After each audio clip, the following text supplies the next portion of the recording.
шүү дээ. Нэг хэсэг бол мэдлэгтэй хүн л хамгийн сайн, хамгийн мундаг хүн, хамгийн дээр байх ёстой гэж боддог байсан. Гэхдээ мэдлэгтэй хүн муу гээгүүл дээ мэдээд сайн, маш их хөдөлмөр.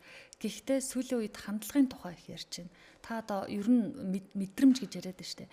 Тэгвэл энэ мэдрэмжийг хүүхэд байхаас нь эсвэл гидсэнд байхаас нь бид нар ээж аав нар зориудаар автоматар ингэж нөлөөлж суулгадаг юм уу? Эсвэл тэр хүн цаанаасаа байглаасаа удмын өгөгдөлтөй байж энэ цаахан хөгжмийг, урлагийг ойлгодог мэдрэмжтэй болдго юм аль нь давмгаалах вэ?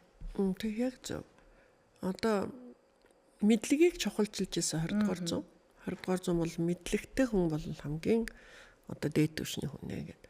21-р зууны боловсролд өөр том өөрчлөлт гарч ирж байгаа. Тэгэхээр энэ чэнэс ингээд мэдрэмж гэдэг юм бол одоо яг эмоц буюу одоо энэ мэдрэмжтэй.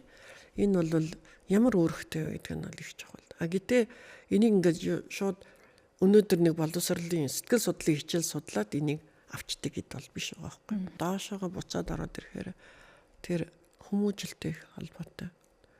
Хүмүүжил чи явж ер нь хамгийн том дээд боловсрол юм биш үү гэж ярьж эхэлж байна. Тэгэхээр хүмүүжлийг хамгийн сайн авдаг газар юу вэ гэхээр ерөөсөө гэр бүлийн орчин, гэр бүлтэй. Одоо юу гэдэг баг боловсрал, сургуулийн өмнөх боловсрал гэдэг яг ингээд боловсралыг ингээд доош нь ингээд суур боловсролд доош нь ухаад байна шнэ. Одоо ургийн боловсролын тухай. Сайн байцгаана уу сонсогчдоо, сайн байцгаана уу үзэгчдээ. Хөгтөнгөр радио хөтөж подкастын ээлжид дугаар эхэлж байна. Өнөөдрийн зочин хөгжим судлаач Гиндэнгийн ганц цэгийг урьж ярилцгаар студидд дуудсан. Сайн байна уу та? Сайн байна уу. За ирсэнд баярлалаа. За баярлалаа. За өнөөдөр таныг одоо дууддгийн учир хөгжмийн тухай, хөгжмөөр сэтгэлээ засах тухай, яагаад бид хөгжмийг чухал давж үзэх ёстой юм бэ? Тэр тусмаа одоо залуу эцэг эхчүүд тийм ээ өөрсдөө дамжуулж хүүхдүүдэд хөгжим дуртай болгох гээд ийм сэдвээр ярилцгаар урьсан. Тэгэхээр та соёл урлагийн боловсролын байгууллагад уран бүтээлч бэлтгэх чиглэлээр 40 гаруй жил ажилласан гэж ярьсан. Энэ хугацаанд хөгжмийг судалж байхад яг энэ хөгжмийн салбарт болоод хөгжимд мэдээж олон янзын олон дэвшилтэй зүйл гарсан байх. Харин сонсож байгаа хэрэглэгч гэсэн үг шүү дээ. Сонсогчдын хувьд хэр өөрчлөгдөж байна? Хэр дээшил дэвшиж байна? За юуны өмнө Хөгтөнгөр радио энэ FM 119 за ямар ч хэлсэн энэ сайхан нэвтрүүлэгтээ урьж оролцуулж байгаа танай хамт олонд баярлалаа. Тэг маш чухал сэдв асуудлыг хөндөж байна. Тэгээд ер нь бол хөгжим хүнд ер нь ямар хэрэгтэй, хүний амьдралд ямар хэрэгтэй.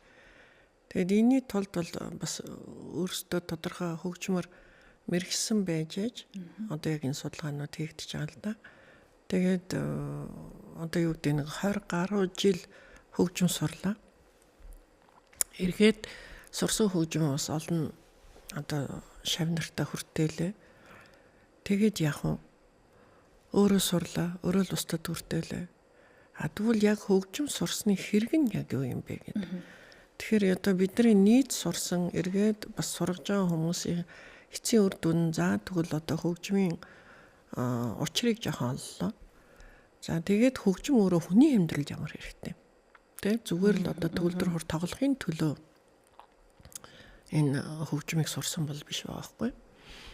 Тэгэхээр одоо сүүлийн 10 гаруй жил бол одоо хөгжим хүний амьдралд ямар хэрэгцээтэй юм бэ гэдэг дээр бас нэлээд мэрэл хайгуул хийж байна. Дэлхийд бол яг энэ хөгжим хүний амьдралд ямар шуухан хэрэгцээтэй гэдгийг судлаад тэгээ ялангуяа одоо нэг эмгүү эмчилгээч гэдэг юм уу те хөгжмөр хангаагч гэдэг юм уу энэ тал дээр бол нэлээд дарвтай ажлууд хийгдсэн, том судалгаанууд хийгдсэн. Одоо энэ судалгааг одоо зарим судалгаануудын шууд аваад хэрэгжүүлэх хэрэгтэй. Тэрнээс одоо дахиад монголчууд судлах гэж ингээд суух юм бол бас цаг хугацаа үргэлжлэнэ.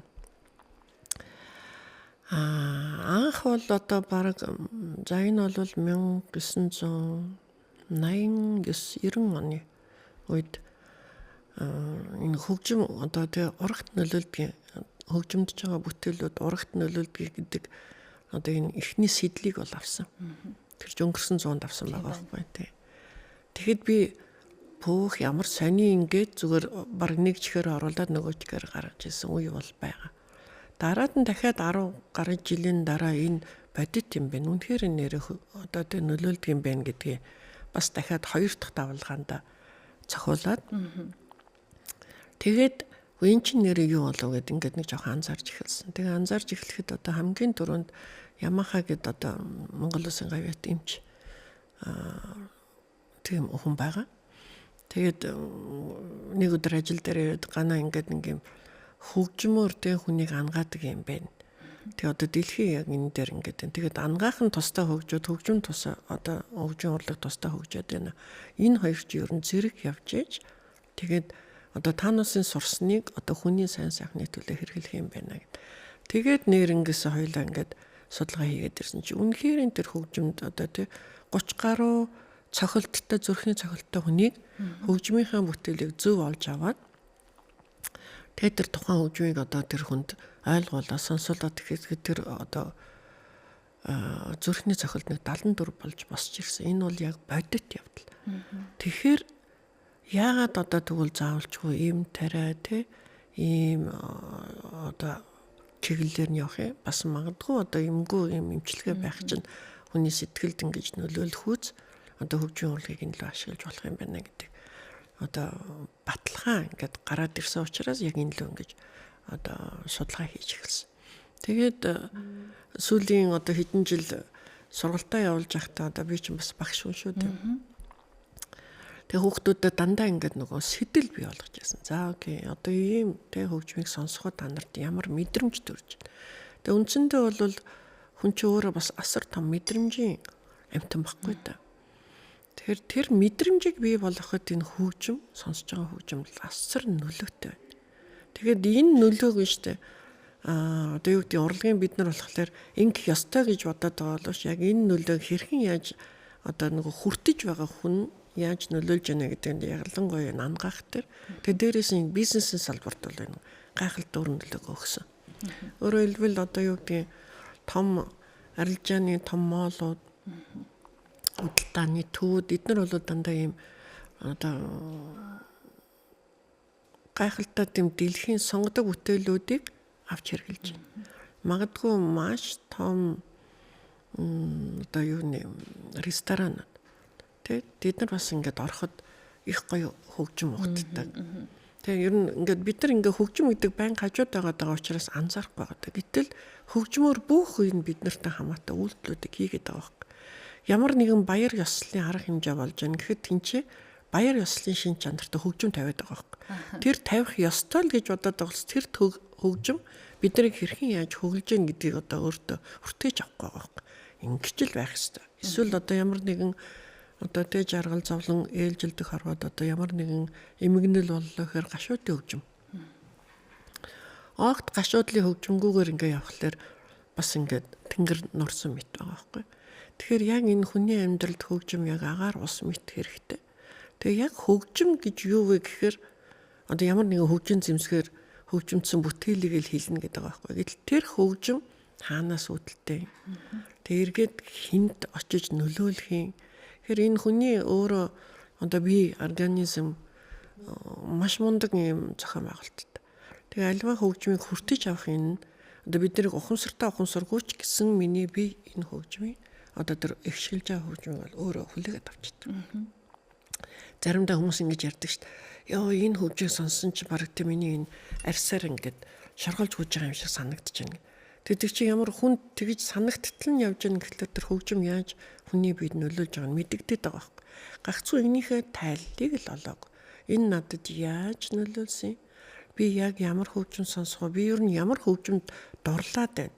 Ямар хөгжим сонсгоороо би тайвширч байна? Ямар хөгжим сонсгоороо би тэ их тийм юу гэдэг зоримогч гэдэг юм уу эсвэл янз бүрийн шийдмэг тийм юм гаргаад байна ч гэдэм. Ингээд яг эцтэй хүн өөрөө өөрийгөө судлах ёстой л явчихж байгаа. Хүнийг бол гайхалтай сунд. Өөрөөсөө бусдыг бол гайхалтай судалдаг. Энэ сайн хүн, энэ муу хүн, энэ худалч, энэ хулгайч гэл яриад байна шүү дээ. Одоо нийгэм бол тэгэл яваад. Гэтэл та хинбэ гэд өөрөөсөө асуухлаар та өөрийгөө таниаг байгаа хэрэг. Тэгэхээр таны тухай хүмүүс янз янзын юм ярьж байхад тэр үгийг бас сонсож явах уурлах биш. Харин ингээд сонсож хүлээж аваад надад нэг юм тал байгаа юм биш үү. Өөрийгөө танихад бас нөлөөт. Тэгээд энэ хүн энэ хөгжмийг сонсоод би энийг сонсох байгаа нь энэ юунтай юм бэ? Энэ тэгэл заавал хүмүүс нэг ингээд нэг юм болохоор боловсралтай явж холбож хайдаг байхгүй. Энэ боловсралтай хүн. Энийний боловсрал дотор. Энэ энийгээр яваагүй юм чинь ингээд.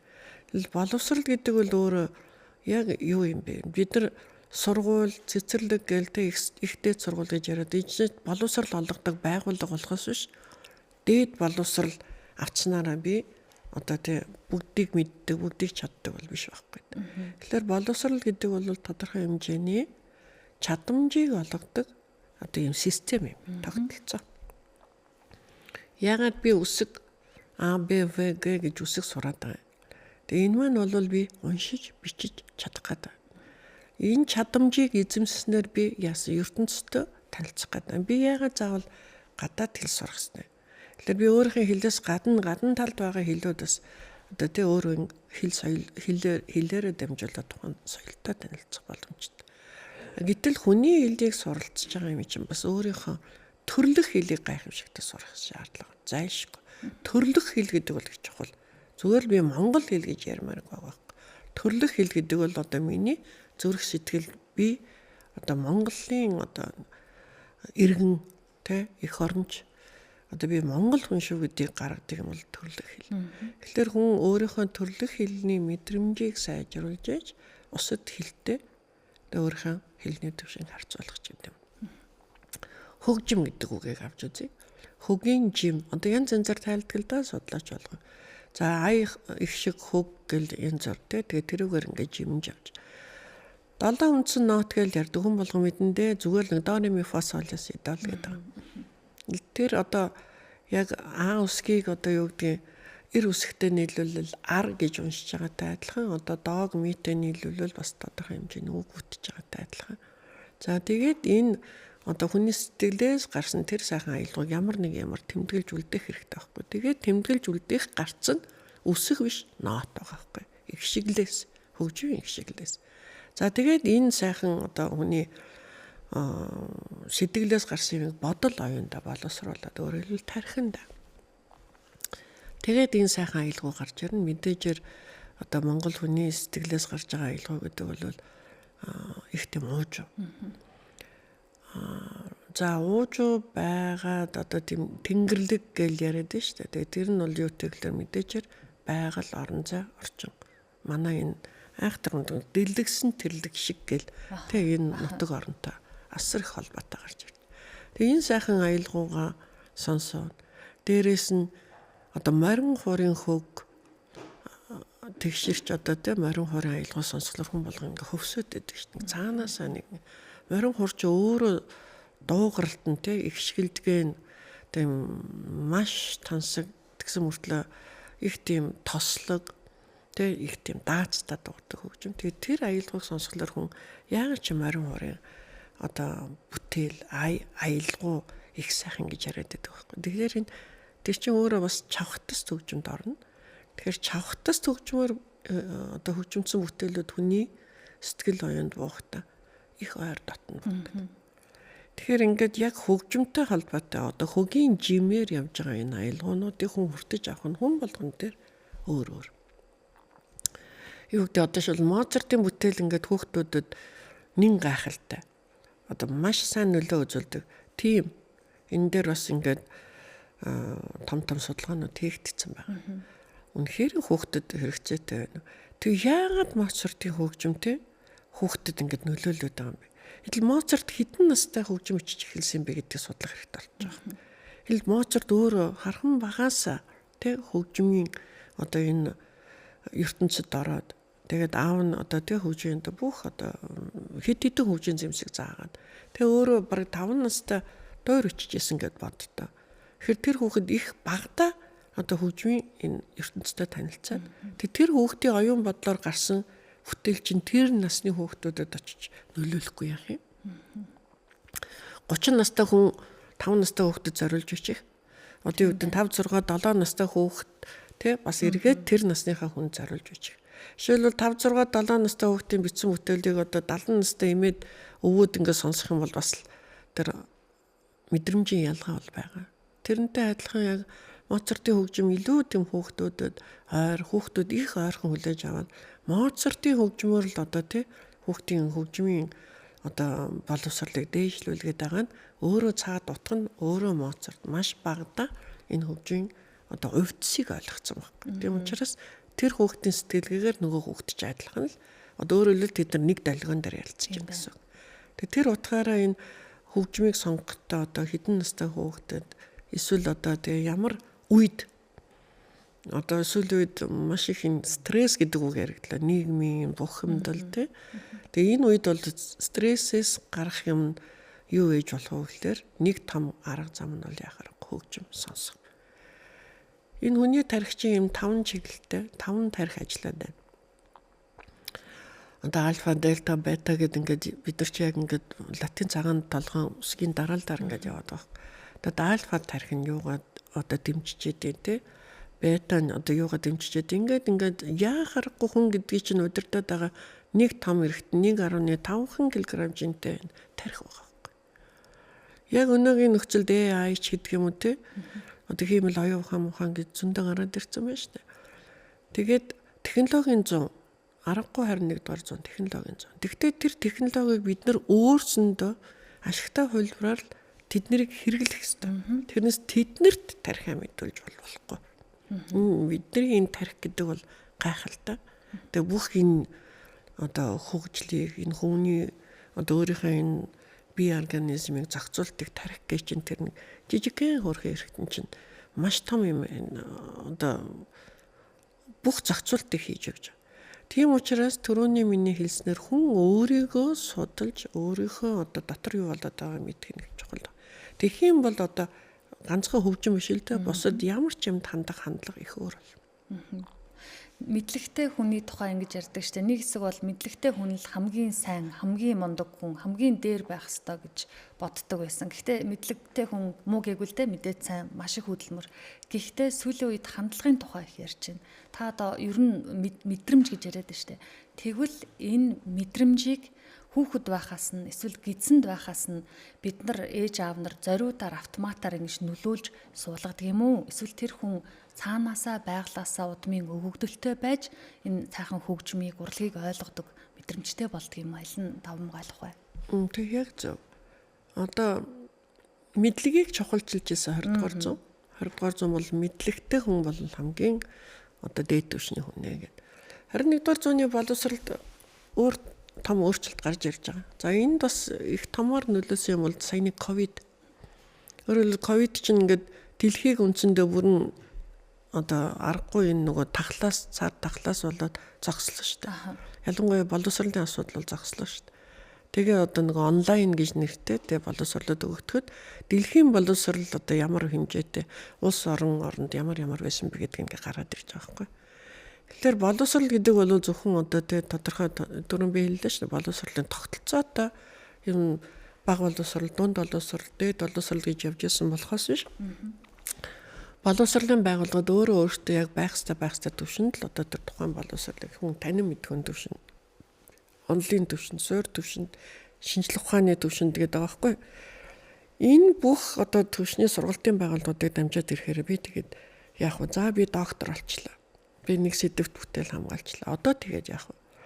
Тэгвэл энэ сурсан мэдснээ эргээд би өөрийнхөө амьдралд, өрөөл бусдын амьдралд бас нийгэмдээ яаж хүртээмжтэй болох вэ? Тэгээ одоо мэдрэмжийн боловсролын тухай 21-р 100 асар ихээр ярьж эхэлсэн. Одоо SEL гэдэг байгаа байхгүй яг нийгмийн одоо тий social education, emotional learning гэж гараад ирсэн. Өөрөөр хэлбэл нийгэмд одоо ингээд миний эрх чөлөө бусдын эрх чөлөөгөр хязгаарлагдана гэдэг шиг одоо нийгэмд миний эзэлж байгаа байр суурь бас ямар байх вэ гэдэг. Тэгэхээр энэ чэнэс ингээд мэдрэмж гэдэг юм бол одоо яг эмоц буюу одоо энэ мэдрэмжтэй. Энэ бол ямар үүрэгтэй байдаг нь бол их чухал. Гэтээ энийг ингээд шууд өнөөдөр нэг боловсролын сэтгэл судлалын хичээл судлаад энийг авчдаг гэд бол биш байгаа байхгүй. Тэгэхээр яг энэ бол эргээд доошоогоо буцаад ороод ирэхээр тэр хүмүүжлтэй холбоотой. Хүмүүжил чи явж ер нь хамгийн том дээд боловсрол юм биш үү гэж ярьж эхэлж байна. Тэгэхээр хүмүүжлийг хамгийн сайн авдаг газар юу вэ гэхээр ерөөсөө гэр бүлийн орчин, гэр бүлтэй. Одоо юу гэдэг баг боловсрал сургуулийн өмнөх боловсрал гэдэг яг ингээд боловсралыг ингээд доош нь ингээд суур боловсралууд доош нь ухаад байна шнэ. Одоо ургийн боловсралын тухай ярьж байгаа. Ургийн боловсрал гэдэг бол одоо хүний хэвлэлд тий хүүхэд боловсрж байгаа. Тэр бол ураг. За урагт ингээд хүүхэд боловсрж байгаа. Тэр 9 сар 10 сар одоо тэр хугацаа бол одоо нэг бие таашгүй гэдэг шиг тий ингээд янз янзын хугацаатай байгаа шүү дээ. А гэхдээ тэр хугацаанд тэр урагт юу одоо хэн бий болж байгаа нэг бүхэл бүтэн ертөнц бий болж байгаа байхгүй. Нэг хүн гэдэг чинь нэг бүхэл бүтэн ертөнц. Тэгээд тэр бүхэл бүтэн ертөнцийг тэр урагт байхаас нь одоо яаж одоо төлөвшүүлж болох вэ? Төлөвшүүлнэ гэдэг нь одоо гаднаас нөлөөлөх гэж байна. Хандлага гэдэг бол өөрөөсөө гарч байгааг нь хэлээ. За тэгвэл одоо тэр төлөвшүүлэх нь тэнцээ юу? Бид хоёр нэг харахгүй энд л байж байгаа. Гэхдээ мэдэрч байгаа. Ижигээ мэдэрнэ. Ээж нь бас хүүхдийнхаа тэнцээ өсөж байгаа хүүхдээ бас мэдэрнэ. Тэгэхээр энэ чинь мэдэрнэ гэдэг юм чинь тэнд яах аргагүй юу гэж байна. Мэдрэмжил бий болоод. Гэтэ энд нөлөөлж байгаа чухал юм бол одоо бид хоёр чинь нэгнийхээ нүрийг харахгүй л байгаа даа шүү дээ. Энд чи яах аргагүй долгоо. Дандаа долгоонор тий одоо гадна сонсож байгаа хөгжим, гадна бид нар ярьж байгаа яриа. Ерөөсө тэр хүүхдийн урагт байгаа хүүхдэд гаднаас нөлөөлж байгаа юм бол гадна талд болж байгаа бүх ертөнц тэр хүүхэд ээжээрээ дамжуулаад мэдрэмжээр авч байгаа. Тэр юм одоо тэгэхээр хүн ингээл тэр одоо ямар үг ойлгох юм биш, яах юм биш гэд. Одоо нэг л юм хэлдэг. Одоо шилбэл бид нарыг төрж байхад бидний ээж аавыг төрж байхад хүүхэд одоо төрлөө хийвлээс гарч ирлээ. Инээх нь битгий хэл одоо баг харцсан баг сарын дараа тогтдог гэж ярьдаг байхгүй ингээд энийг хардаа гэдэг ингээр нөгөө нүдэн дагаж хардаггүй шүү болоогүй 1 сар болж тогтно гэж ярьдаг байсан. Одоо бол гарч ирээ шууд инээж. Одоо шинжлэх ухаан тэр чинь ингээд хайхч байхад одоо ингээд судлаад байна шүү дээ. Тэгэл бараг л одоо ижигээ аавгаа таних гэдэг юм. Тэгээд нэг тийм юу өнгөрсөлдөө одоо би яг миний зээ төрөхөд тэгээд би дандаа гаднаас нь ярьдаг байсан. Эвлэний гадна талаас нь. За эмээ нэрлээ. Эмээ нь ажилдаа явлаа. Тэгээрээ ингээд дандаа гаднаас нь ингээд ярьдаг. За миний хөө юу хийж гэн эмээ нэрлээ яалаа хэлээгээд ингээд ярьсан. Тэгэхээр миний хөө төрсөн. Тэгээ би орсон.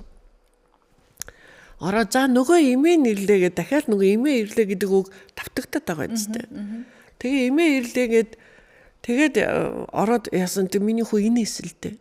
Тэр бол ерөөсө худал одоо тэг ингээд би одоо үлгэр яриад байгаа юм бол ерөөсө биш. За бүх миний хөөч эмээгээ таньж байна.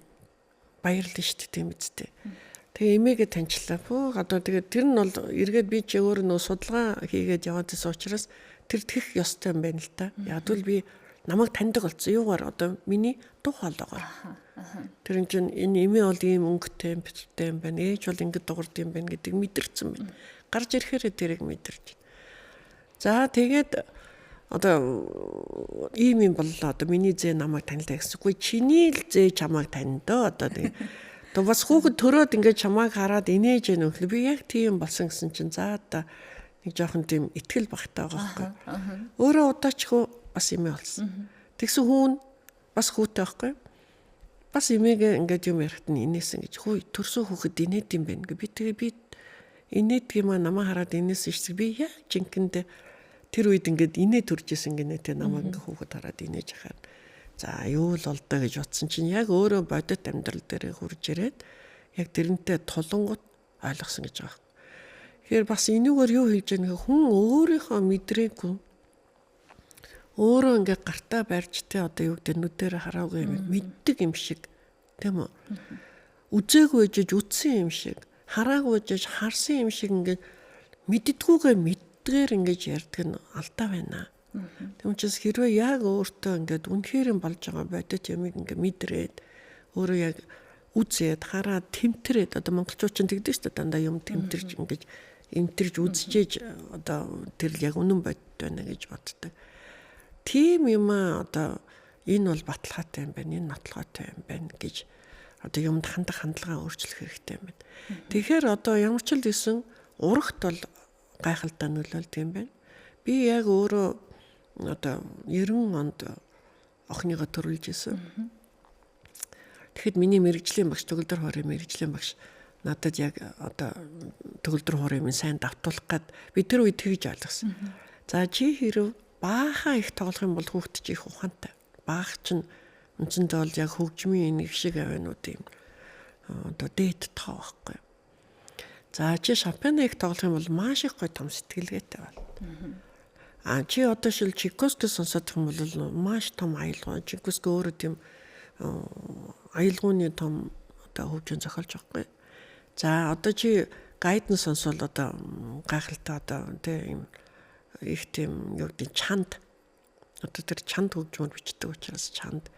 Тэгэхээр чи хүүхдээ одоо энэ бүтээлээ илүү тоглол хүүхд чинь л тийм болно гэхээр би хөөхстэй сайхан залж энэ энэ одоо намайг сайн давтуулах гэдэг надад сэтэл төрүүлэх гэж тэгж ярьж энэ гэдэг тэр орс багш байхгүй. Тэгэл өнгөрсөн. За тэгэхэд би нэг уралдаанд орсон төгөлдөр хорчтын донд. Тэгээ би ч урагт хүүхдтэй байж штэ. Тэгээд одоо төрүүлэх тухайн асуудлыг бол ерөөсө бодоагүй. Зүгээр л ингээл ороод тэгэл нэг шалгалтаа одоо энэ тэмцээнд орох юм бол та нарт одоо зачцино гэж бичнэ. Гэхээр зэрэг за би одоо шалгалтанд орж ирсэнс энэ тэ уралдаанд нь ороод дүнгээ авчийтаа гэдэг. Тэгээ уралдаанд орсон хөө нэгдүгээр байранд орчих. Намайг дуудаж байна. Гиндинг бид нарыг дандаа овгоор нь дууддаг. Тэгээ гайхаад би нэгдүгээр байранд орчих гэж юу гэд.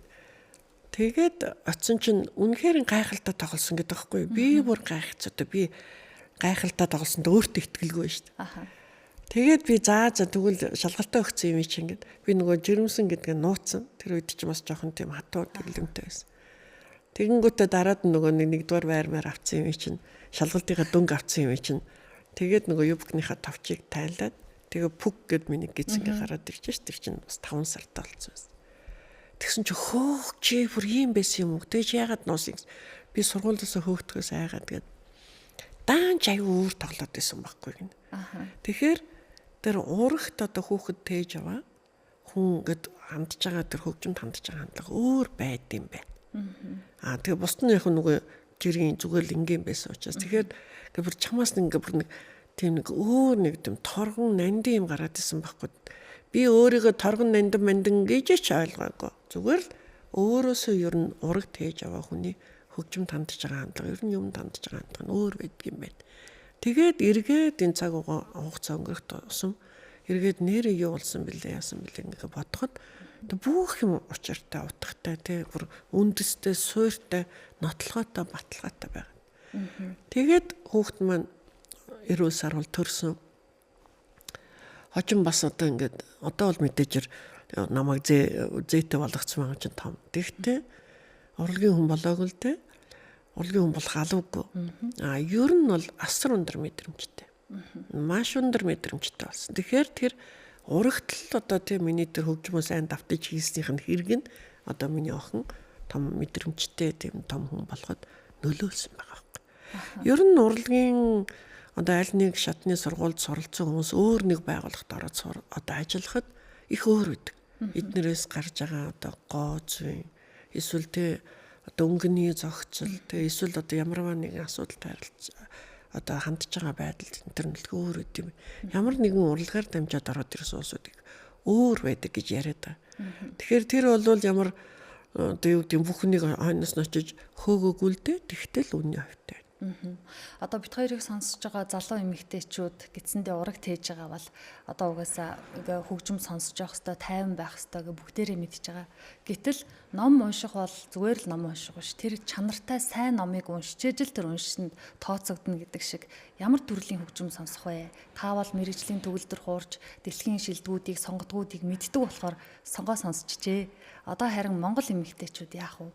Одоо дэлхийн шилдэгүүд байж гин түүнтэй орлуулах үйс Монгол сайхан аялгаа хөгжим гэвэл та нэрлж болох уу? За Монгол эмэгтэйчүүд гэж заавалч нэг Монгол зонгод оромж яагаад яах вэ? Бид нар яг монголчууд учраас тэгж байгаа. Ер нь бол зүгээр эмэгтэй хүн болгон одоо их хүн болдсон шүү дээ. Тэгэхээр тэр бол тэгтээ тэргөө цаанаасаа байглаасаа ингэ заяац. Хизээ нэгэн цагт бүгдээрээ л ээж болно. Тэгээд нэг 10 сар 9-10 сарыг маш мундаг төвчж өнгөрөх хэрэгтэй. Энэ бол нэгдүгээр би түрүү хэллээ шүү дээ. Маш том ертөнц. Маш том тарих бий болж байна. Тэгээд тэр тарихыг бий болж явах үед тэр хамгийн анхны ямар сандал одоо харьцуулсан нэг үг байгаа шүү дээ. Зүүнний үзүүр дээр будаасгаа тогтох энэ хувь тэрийг бас оролдоод үзэх хэрэгтэй шүү дээ. Одоо хүмүүс жишээлбэл зүү босгочоод те дээр ингээ будаасгаад үзтээ. Тэр тогтдог гэдэг вэ нүггүй вэ? Тэр чинь айхтар мундаг харьцуулт хийсэн байгаа байхгүй. Тэгээд тэр мэдгүй санаатаа санамсаргүй тогтвол яадын гэхээс тэр тогтоод айгүй хэцүү. Тэгж хүний хувь гэж орж ирдэг. Энэ одоо ихийнхээ хөвлөлөд орж ирж байгаа бол хувь байхгүй. Тэгээд ихийн хөвлөлөд ороод ирсэн тэр ам одоо ихийн хөвлөлөд боож байна. Тэгэхээр тэр амьд байгаа байхгүй. Амьд ямар ч гэсэн нэг юм 9 сар те 10 сар тэр бол ингээд бий болж байна. За тэгээд тэр амьд боллоо. Ямар ч нэг амьд тэг ураг дотроо би нэг амьд хүүхэд тийжээ гэдэг шин. Гэтэ тэрний тэр оюун санаанд нөлөөлж 70% нөлөөлдөг. Манайхан бол зүгээр л энд нэг тэг нэг яадын зүгээр нэг хөл гар одоо юу нэг би эргэтэн бий болоод байгаа юм шиг. Үгүй би эргэтэн бий болж байгаа. Гэхдээ тэнд бол хүн хамгийн том хайраа өгж байгаа байхгүй. Энд чинь угаасаа хүүхэд бий болно гэдэг бол хамгийн том хайраас бий болж байгаа шүү дээ. Маш том сэтгэлээс бий болж байгаа. Тэгэхээр хайраа өгөх, сэтгэлээ өгөх тэр хайр гэдэг юмыг хаанаас бий болох вэ гэхээр тэр ургаас л бий болох хэрэгтэй. Тэр урагтал байгаа хүүхдээ л хайрлана. Гэтэ хайрлана гэхээр янз бүрийн хэрэгтэй хэрэггүй идэж уух юмар биш. Одоо бол сэтгэлийн оюуны хайрыг өгөх хэрэгтэй. Тэрнээс хотоодын тийжээ гэдэг байгаа байхгүй. Хотоодын харин тийжэхтэй хороор тийжээ гэдэг шүү дээ. Тэгэхээр тэр их одоо тэ өөрийнхөө миний идэж ууж байгаа юмыг л тэр урагт бий болж байгаа хүүхэд идэж ууж байгаа байхгүй давхар. Тэгэхээр тэр үедээ одоо хамгийн сайныг, хамгийн эко, хамгийн зөв гэсэн одоо хүнс хэрэглэх, хамгийн сайн үгийг хэлцэх. Тэр одоо хэрүүл уруул хэлж болохгүй. Тэгэхээр тэр чинь өөрөө тайван байх хэрэгтэй байхгүй. Үнэхээр тайван ихээс төрж байгаа хүүхэд бол тайван. Ямар нэгэн ажлын дараас эсвэл одоо тий амьдралын дараас элдв тийм дараасаас төрж байгаа хүүхэд бол бас дэв тув гарч ирдэг. Тэгэхээр одоо тэр хүүхдээ ямар шуухан одоо маягтай төрж гарч ирсэн одоо хандлага нь тий одоо тэр хүүхдээс гарч ирж байгаа илэрж байгаа тэр зан харилцаа ямар байна гэдэг одоо харах нь тэг мэдээж нэг төрсний хэдэн жилийн дараа харагдаж шүү. Тэгэхээр хүн одоо эргээд бүх эцэгчүүд бодох хэрэгтэй. Би нэрээ урагт байхдаа хүүхдэд тээж явахдаа тийм ээ. Одоо урагт хүүхдэд тээж явахдаа би бухимдажсэн үү, цухалдажсэн үү тий. Би ер нь тайван байсан уу? Би ер нь тэдэндээ зориулж бүр тусгайлан хөгжим сонсчихсан уу гэдэг бодоод үзээрэй. Бараг л үгүй. Ажил амьдрал бараг цалин мөнгө юу яа тэг ингээд нийгмийн стресс тэгэл бүх юм дандаа хүнлүүчих чинь. Эсвэл ядаргаатан захил тэгээд өнөөдөр хаалгүй яасан ийсэн бүх хүнд энэ тохиолдож байгаа ганцхан одоо юу надад юм уу тэр ураг тээж байгаа хүнд биш. Гэхдээ энэ чэнэс гарах ганц сайхан юм нь одоо ямар ч тийм стресс бухимдал байлаа ч гэсэн энд бий болж байгаа тэр ертөнцийг хамгийн сайхнаар одоо урагт байхад л өсгөж ирэх хэрэгтэй. 70% шүү. Тархины үйл ажиллагааны 70% тэнд бий болдог. Тэгээ гарч ирээд хүний бие өсч хөгжиж ойж штэ. Тэгвэл одоо юу гэдэг 3 4 нас хүртэл бол гайхалтай бүх гаднах амьдралыг бий болгодог өөрт. ертөнцтэй танилцж шин. Тэгээ цаашаа бол өөрөө тэр судалж явна. Эхлээд бол дандаа эцэг эхийн нөлөө, томчууд бидний нөлөө асрах бай. Тэгээ цаашаа хүн юм чи хөлд орно, хилд орно. Өөрөө хүнтэй яриад нэг юм мэддэг болно. Халуун хүүднийг одоо шилбэл гараараа хуржээж мэдрэн шин. Хөөе байг бити халуун гэл хүрхээс өмнө халуун гэж чинь. Тэгэхээр тэр халуун гэдэг мэдрэхгүй юм чинь халуун аюултай юу гэдэг мэдэхгүй шин.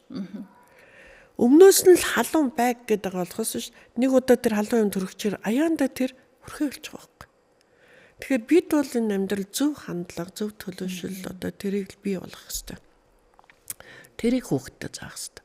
Тэрнээс ингээд бүх юмыг эсвэл хордог, эсвэл замбраагүй за идээд уугаад ерөөсөө бараг л одоо тий одоо үлдэн зэлмэн өсч болохгүй гэдэг ингээд явна.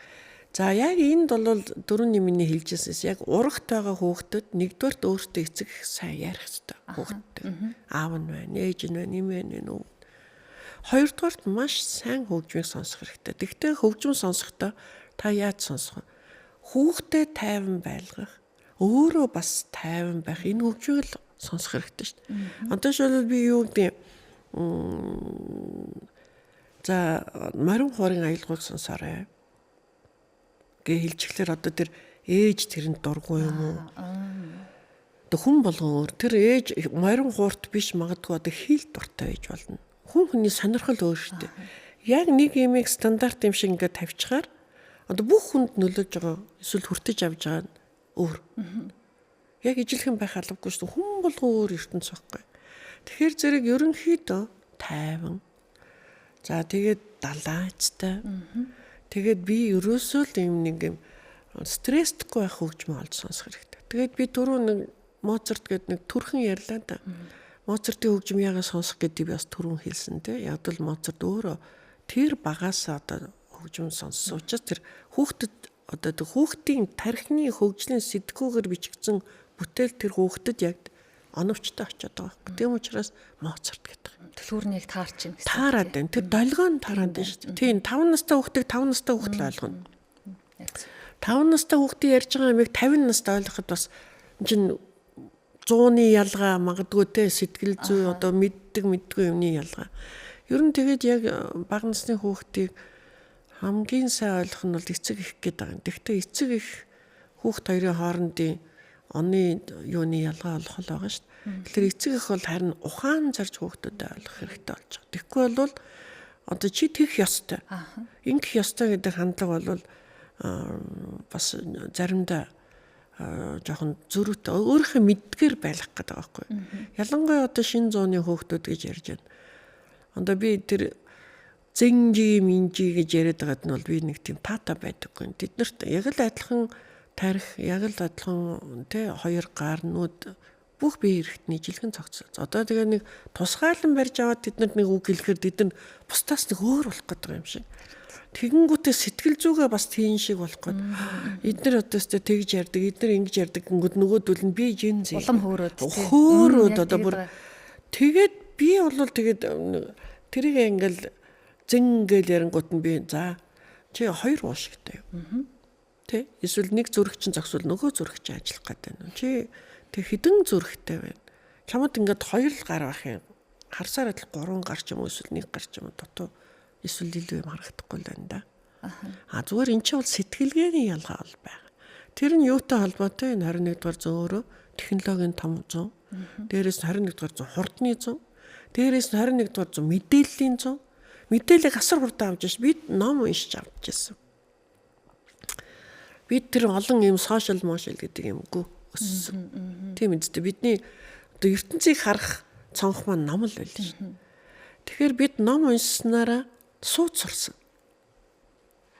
Удаан хугацаанд 2-3 цаг ном уншаад тэр лөгөө ороод тэгээд төвлөрөөд тэгээд наацхтаа сууд сурж байгаа юм.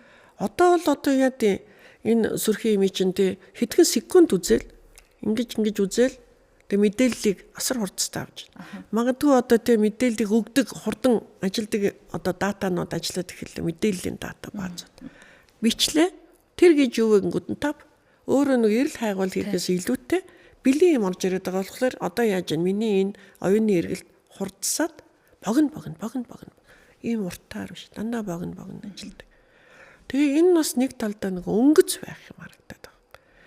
Одоо ингээд магадгүй селфи соёл гэл нэг юм гараад ирсэн.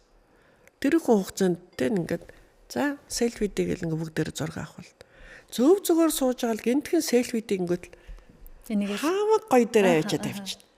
Тэгэл бус үед дээр.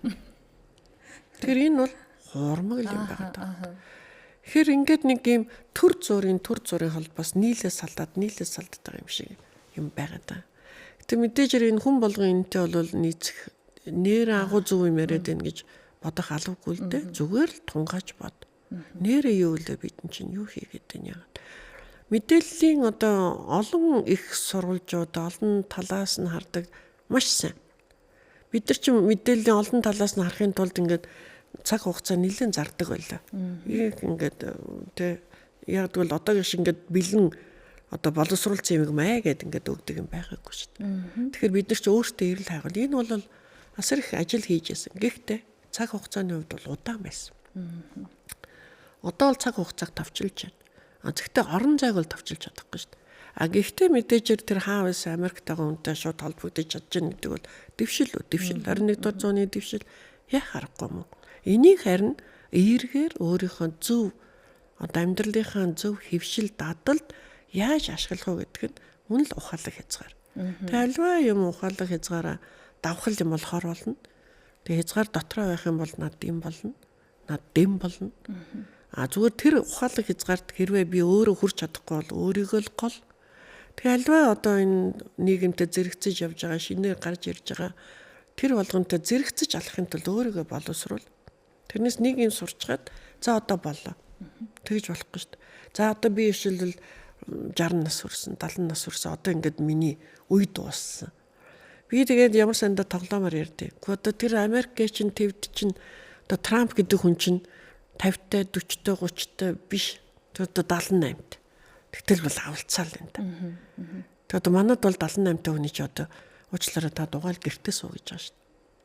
Тэгээд би саяхан Бээжинд очиод Ариунбаатар Аталад урдуулах гэдэг ирсэн. Одоо Монголтой хамгийн ойрхон ирсэн.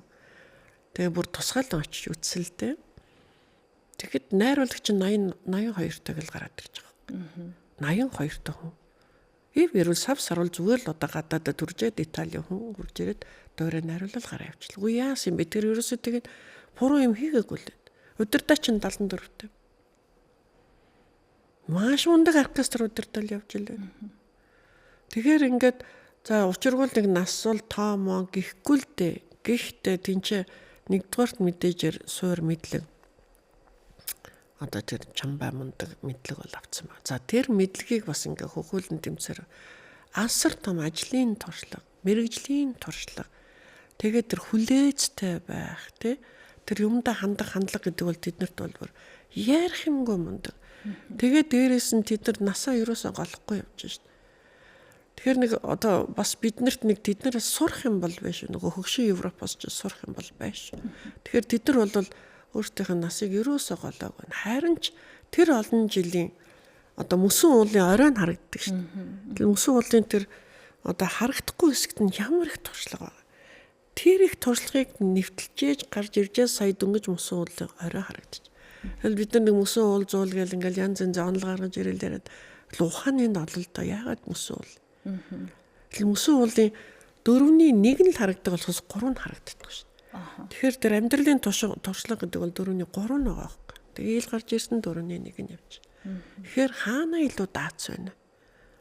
Тэгээ уулыг яагаад ингэж зурд юм бол тэ ингэж инхээр хүн ямар ч хүн хараад хүүхэд ч бай том хүн ч ингэж уулал гэж хараад. Тэгэхээр дийшээ нэг орой байна. Тэг хүн өрлөө төрөөд уулын аргил руу мацдаг. Эргээд аргилдаа гарсан хүн эргээд яг буцна. Тэгэл хүний амьдралын хэм маяг бол бослоо эргээд ирлээ. Нөгөө монголчууд ярьдаг ш нөгөө гарлаа давлаа одоо нөгөө бүхтэр ярьдаг ш тэ яг тэрэн шиг тэг хүн төрлөө одоо тэдийн нас хүртлээ өслөө. Эргээд хийж үтэх юм аа хийж үтээлээ эргээд буцлаа. Энүүхэн амьдрах одоо хэдийн хугацаа гэдэг нь бол хинч таашгүй. Гэхдээ энүүхэн амьдрах энэ амьдралд зөв амьдрах, зөв хандлагатай хамгийн гол нь зөв сэтгэлтэй. Тэгээд дээрэс нь энд хамгийн чухал юм бол мэдээжээр мэдрэмж. Энийг мэдэржээж зөвл амьдрна. Юугаа булаацалдаж, юугаа одоо тэг ихтлээгээл одоо яадгийг нэг орой бүхэл бүтэн өхрийн мах идэхгүйгээс хойш. Тэ. Баяжлаа гэдээ одоо яадгийг зэрэг 3 машин сууж чадахгүй ш нэг гэмтэл сууна. Тэгэхээр зэрэг энэ сэтгэл зүйн дээрэс нь энэ өөрийн бас нэг энэ хүн сэтгэл ханахгүй тэ энэ бүх юм бол одоо явж яг эцсийн дүндээ бас энэ мэдээжэр бие организм эрүүл сарвал байхаас гадна энэ сэтгэлгээ тэгээ мэдрэмж бол их чухал. Тэгээ энд л хамгийн их нөлөөлөд байгаа юм бол энэ хөгжим одоо хөгжим боловсролын хилжлэлээр дахиад нөгөө аш шатанда юу авах уу яах уу гэхэд манайхан нэг юм юу гэдэг хайрцаглагдсан гэхэд хаашаа ямар нэгэн боловсрол гэдэг үгийг л хэлчихэнгүүт за аль боловсролд нь юу олох вэ? Одоо баг боловсролд нь юу олох вэ? Сургуулийн өмнөх боловсролд ямар дууд болуулах вэ? Яах вэ? Яг ясам дээр хүүхдийн дуу бичнэ гэдэг бол хөгжим зохиолчдод хамгийн хэцүү шүү дээ. Хүн ингээ бодоход хүүхдүүдэд зориулж дуу бичих юу байсан юм бэ? Амархан л байв. Яг хүүхдэд зориулсан дуу бичих нь гэдэг бол хамгийн хэцүү. Тэгээ хүүхдэд зориулсан дуу бичсэн хүн цөөхөн шүү дээ. Манай энэ том агуу хөгжин зохиолч дотроос их цөөхөн хүн хүүхдэд зориулж дуу бичсэн байд. Хүүхэд багтал зохиогоогүй бол одоо нөгөө том хүн хүүхд хоёрын долгион зүрх нь шүү дээ. Тэгж бичиж байгаа, дуулж байгаа тий. Тэгэл одоо бас хуучин үед дуулж исэн дуу одоо энэ үед дуулагдахаар нөгөө ялгаа гарчиж байгаа байхгүй. Жишээлбэл одоо би нэг дуу нэрлэе л да. Тэр сайн муу дуу тухай биш шүү. Тэр нийгмийн тухайн үед бол байж исэн. Могжоохон даахта жогжоохон хүү бигээд Монгол хүн шүү дээ, Морьтой хүн шүү дээ гэдээ дуулдаг шүү. Хүүхэд дууланд болсон бид нар ч дуулж исэн. Тэгээд нөгөө одоо орчин үеийн аавууд чинь өндөр болсон шүү. Намхан нуруутай, навтгар хамартай гэдэг. Тэгэл одоо намхан нуруутай, навтгар хамартай Монголыг олоход хэцүү болсон шүү. Бүгд л одоо ийм өндөр хамартай, өндөр нуруутай.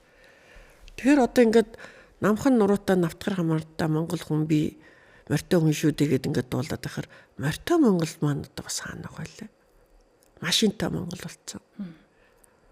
Тэгээ одоо намхан хамраа голоод бараг хагалгаа хийлгээд бүгдээрээ ийм хамартай болсон. Бараг намхан нуруутай хүнийг хайж олох нь одоо тэр өндөр нуруутай хүнээс амархан болсон. Үндсэндээ эн чинь өөрөө байгаль дэлхий бас өөрчлөгдөж байна, хувьсж байна. Тэгэхээр яг хуу тухайн бүтээлүүд тухайн цаг үедээ бол одоо хэрэгцээтэй байсан. Мэдээж одоо бид нар чинь социализм гэж явлаа, коммунизмын төлөө явлаа гэтэл нөгөө хамгийн их муулаад байсан капитализм гэдэг юм гарч ирэхийг би таашгүй гэдэг шиг л.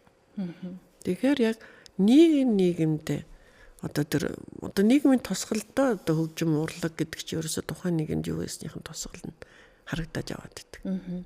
Одоо бит хоёрыг ингээд яриа сууж хахад хөгжмийн боловсрал тэгэхээр гарчгийн сонсоод хэдэн хүн 1 цаг 30 минут ярилцлагын маань подкастын маань дуустал сонсголтоо гэд бодож байна. Дуустал сонсоосоо гэж бодож байна. Одоо түрүүн та хэлсэн штэ 70 гаруй насны 80 настай хүн ингээд агуу юм удирдаад явж байна. Энэ хүмүүс одоо магадгүй таа ч гэсэн тийм ээ харьцангуй технологи байсан ч гэсэн бага байлаа штэ. Юмыг жинхэнэ улаан гараараа өөрийнхөө мэдрэмжээр давж туулсан болохоор өдий болтол тэр мэдрэмжээ алдахгүй өдий одоо энэ технологи хөгжсөн цагт ч гэсэн үнцэнтэй хэвээрээ байгаа юм байна гэж бодлоо. Тэгээд нөгөө AI-ийн тухай би бас танаас асуух гад үзэл бодлыг чинь сонсох гад. Сүүлийн үед AI зохиогоод бүр дуулаад үг зохиогоод ингээд ирлээ. Тэгсэн би нэг AI-аар зохиосон дууг сонсож үзсэн чинь надад энэ хүн биш гэж бодохоор энэ дууг дуулахдаа юу ч бодож байгаагүй байсан гэж бодохоор надад хоосон санагдаад болдгоо. Тэр AI-аас уг аялгаа гараад идэг. Гэтэл яг энэ AI ингээд хөгжөөд ирэх юм бол ямар байдалтай байх вэ? Одоо би нэг дууны түүхийг мэддгүү байж байгаа сонсох энэ хүн энэ аяыг зохиож гэдгийг түүхийн сонсож хоёрын хооронд л асар ялгаа байх чинь AI-ыг би бүр ингэж та мэрэгжлийн хүн юу гэж бодож байгаа вэ? Сэтгэл байхгүй. Тэр чинь зүгээр л хиймэл оюухан машин. Дөрөв би хэлсэн шүү дээ зүрхнээс гарсан сэтгэлээс гарсан аялгаа гэдэг бол их чухал та. Хүн зовж ээж битсэн үү? Эсвэл жаргалтай үедээ битсэн үү? Эсвэл их баяртай байхдаа битсэн үү? Ер нь юун зориулж битсэн гэдэг бол их чухал. Тэгж хүн хийгээд байгаа. Тэг хүний хийсэн юм хүндээ л очино.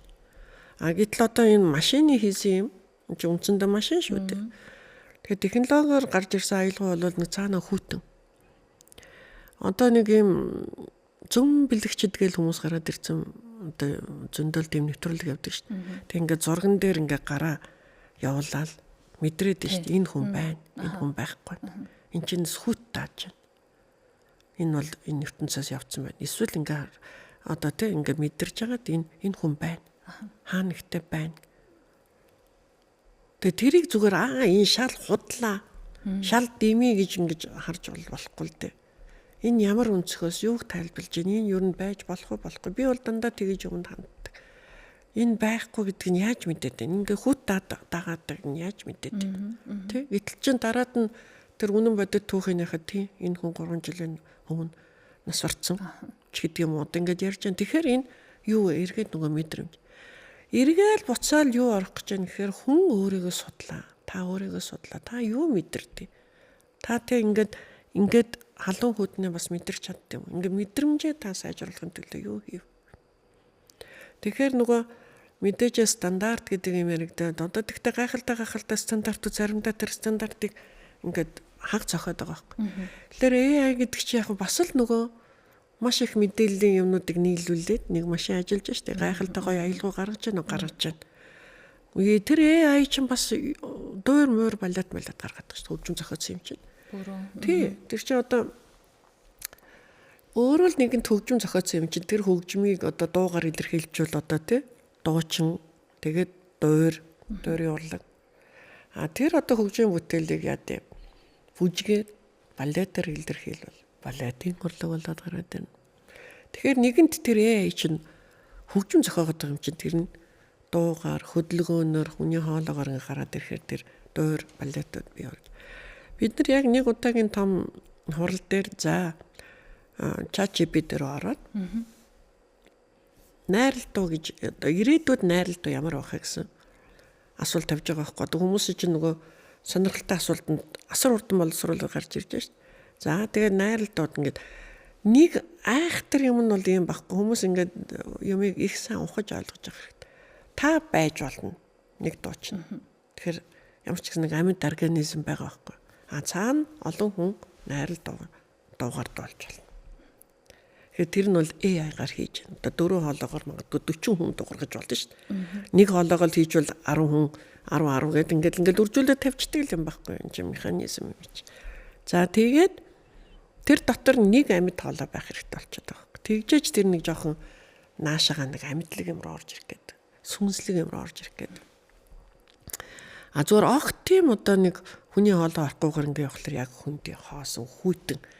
Тэгээ ингээд сонсоход нэг юм дулаах юм биш. Хүн ингээд нэг ямар ч нэг гоё аялгааг яхад ингээд хүний тарих гэдэг чинь айгаа супер штэ. Одоо юу гэдэг нэг ямар уудан юм бэ? Монголын тал нутаг гэл ингээд дуулахад магадгүй хөдөө төрж өссөн ер нь тал нутаг ингээд нүдэндээ харж чаддаг юм болвол тэгээд яг тэр дууг явахад ингээд нүдэндээ төсөөлөөд тий тэр одоо ямар дорнотынхаа талыг харна уу одоо юугаа харна ингээд харж чадчих нүдэндээ харж чаддаг штэ. Тэгэхээр одоо тэр одоо бас дахиад юу вэ? Нөгөө мэдрэмж чинь яваад байгаа байхгүй. Нөгөө сэтгэлгээ яваад байгаа байхгүй. Айхтаргаач тийм орон зайг бол орж чадчих. Зүгээр яг тэр машинаар хийсэн яг үдэ тэр бас их нарийн юутай одоо залуучууд бол тэрэнд автаад байгаа юм. Автаад байна. Яг бол одоо эн чинь өөрөө технологийн зам. Нөгөө нэг дандаа технологиор юм хийц учраас тэдэнд аягүй одоо юу гэдэг хялбар байгаа. Тэгээ тэрэнд автаад байхаар тэр бол одоо юу гэдэг хүн бол заавалчгүй нэг ямар нэгэн хэлбэрээр алдаа гаргана. Одоо тэ дээшээ доошоо илүү дотоод дуулна, дугарна, эсвэл хэмжээгээ яа. Тэр бол нөгөө яг нэг хэмжээндээ ингээ яваад байгаа учраас ямар ч тийм нэг наашаа таашаад алдаа гаргахгүй. Алдаа ерөөсөө гаргахгүй. Тэгээд алдаа гаргахгүй тийм яг нөгөө 100% стандарт яваад байгаа байхгүй. Эдл тэр чинь нөгөө хүн амьсгалжаж орох хэрэгтэй шүү дээ. За би одоо нэг юм ярьлаа. Миний ярьж байгаа одоо нэг сэдв дуусгаад миний дуустдаг шүү дээ. Тэг хүн ч гэсэн ингээд тий бас амьсгал ураагаад хамгийн сүүлд дуусгаад ингээл дуусч байгаатай адилхан. Тэгэхээр ингээд нэг юм амьсгаан дотор нэг юмний тухайлбарлалтай. Ингээд энэ өөрөө бас хөгжимд яг тэр юм руу орчдөг. Тэгэхээр нөгөө AI чинь амьсгааж авахгүй. Тийм үү нэг юмний тухай эхлэл төгсгөл өрнөл тийм байхгүй зүгээр л нөгөө тэд нар чинь ядрахгүй, үлсэхгүй, цангахгүй, зовхгүй, яахгүй. Одоо зүгээр л машин юм чинь. Тэгэхээр зэрэг тэр нь одоо нөгөө хүний яг энэ лөө одоо сэтгэл рүү өнгийгээд нөгөө мэдрэмжийг ажилуулад тарих руу ороод нөгөө сэтгэлгээг ажилуулад ич чадж байгаа нэг үл үг. Тэгэл яг машин. Тэгээ бид нарыг айгүй муухай юм одоо бас тэр чинь дуудаад байгаа гэсэн үг л дээ. Дуудагч байх одоо юу гэдэг автуулаад, донтуулаад. Айл одоо ингээд магадгүй энэ нэвтрүүлгийг бас залуучууд энэ төр сонсч байвал өөрсөндөө бас одоо бодож үзээрэй гэж. Диско барууд одоо юу гэдэг залуучууд цуглархдаг клубууд дээр ингээд тавьж байгаа хөгжмөд бол дандаа нэг хэмнэлээр явж байгаа шүү дандаа. Дун. Ингээл бүгдээрээ нэг юм. Тинчэнэс сэтгэлийн таашаал авч ийн гэдэг бол үндсэндээ нөгөө транс байдалд оруулаад байгаа юм. Нэг юм. Ингээл дун. Тэгээ одоо хөдөлгөөн нь хүртэл ийм штэ. Одоо залуучууд тийм бүжиглж байгаа хөдөлж байгаа юм. Тэгэхээр тэр лөө оруулаад байна. Өөрөөр хэлбэл нэг юм руу ингэж нэг одоо юу гэдэг хайрц руу цутгуулад байгаа. Өөртөө бол тэрийг одоо мэдэхгүй, тэрийг одоо гоё л гэж одоо сайхан би одоо юу гэдэг ертөнцөөр тасарж байна одоо өөртөө их тийм гоё мэдрэмж авч байна гэж бодоод идэм. Маш тийм гоё аялгаутай хөгжим энэ төр тавихад энэ одоо юу вэ гэдэг. Сүүлийн үед одоо юу гэдэг залуучуудын дуулж байгаа дууг энэ төр ингээд сонсоход аялгау хөөхгүй байгаа юм. Үгэл хөгөөд. Химнэл хөгөөд. Аргагүй 21 дугаар зуун хурдны зуун. Маш их дандаа ингээд бүх юм хурдтай тавиад. Гэтэ нөгөө хүн гэдэг амтэн чинь хизээ уярах юм. Хизээ одоо тайвшрах юм. Хизээ одоо тий бас ингээд нэг гоё ууж амьсгаа авах юм бэ. Тэгээ заавалчгүй 40 50 60 насыг илээж ээжтэй сая ойлгох юм уу гэдэг асуудал гарч ирэх гээд. Тэгэхээр л ер нь дахиад нөгөө ухаалаг хязгаар гэдэг юмдаа бас очоорой. Хит нэг юмыг дөөлгө гараад ирэхээр дэндүү нэг юм хөөгд явахлаар энэ талд ч бас нэг өөр юм байгаа ш. Альва юмыг олон талаас нь хараар. Нэг л талаас юм хийчихэд тэгээд тэрийг одоо энэ одоо туйлын үнэн гэж ерөөсө бодож болохгүй л гэж. Захимаар санагдтыг. Харин би бас тэгэж бодоод энэ AI чи хүн чи одоо инээгээд дуулж исэн дууга хизээ нэгэн цагт уйлаад дуулах үе ирнэ штэ. Гэтэл AI одоо байдгал хിവэрэ байна. Гэтэл ер нь хүн яах гэж дуу сонсдгийг, яах гэж хөгжим сонсдгийг.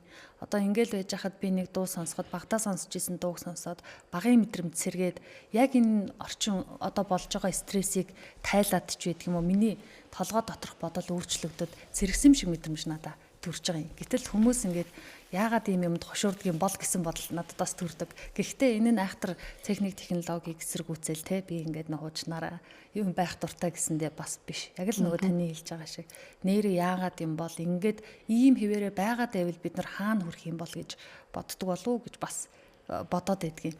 Тэгэхээр та соёл урлагийн их сургуулийн одоо дуурийн дуулаачийн ангид шалгалт өгөөд ч байдаг юм уу сонгоод орж ирж байгаа хүүхдүүд оюутнуудаас асууж исэн бах яагаад энэ дуурийн дуулаачийн ангийг сонгосон юм бэ гэх тэр хүүхдүүд одоо бүр ингээ ихий хөвлөд байхасаа дуур сонсоол сонгодог сонсоол энэгээр хүмүүжсэн хүүхдүүд байдаг юм болов уу эсвэл нэг чадaltaй сайхан хоолойтой дуучин болно гэж боддгоо эсвэл нэг одоо юу гэдгийг нэг алдартай дуучин болно доо гэж боддөг юм болов яагаад сонгож орж ирдэг юм бол